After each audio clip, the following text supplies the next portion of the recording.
දෙවියන් වහන්සේ තුල ජීවත් වෙන දේව ජනතාව අතරේ ඉන්න ඔබත් මමත් බිය වෙන්නේ ඇයි? ඔක තමයි ක්‍රිස්තුස් වහන්සේ අපෙන් අහන්නේ. දෙවියන් වහන්සේ අපෙන් අහන්නේ ඕක. තවමත් ඔබ ඇදහිල්ල නැද්ද ඔබට? ඔබට කිසියම් දෙයක විශ්වාසයක් නැද්ද? මම ඔබට කිව්වා ඔබට ආදරේ වෙන්නේ ඔබගේ ජීවන රටාව, ඔබ දෙවියන් තුල ඇදහිල්ල, ගරුබිය, යාඥාව මේ භක්ති අභ්‍යාසය තුල ඔබ සිටිනවා නම් කිසි දෙයකට බය වෙන්න එපා. මොන ප්‍රශ්නයක් ආවත් රට ලෝකෙ පෙරලගෙන ආවත් ඔබ බිය යුතු නෑ. මොකද ඇදහිල්ල තුල ජීවත් වෙන කෙනෙක් කවදාවත් වැටෙන්නේ නැහැ.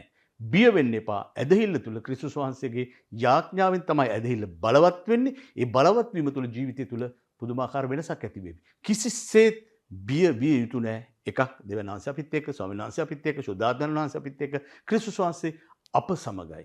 එහෙමනම් අපි ජීවමාන දෙවියන් එක්ක ගමන් කරන අපි ඇදහිල්ලේ ජනතාවක් වුණොත්, ඇදහිල්ල තුල ජීවත් වුණොත් බියක් වෙන්නට උවමනා නැහැ. අද ඇදහිල්ලෙන් ජීවත් වෙමු. යේසු පිටයි.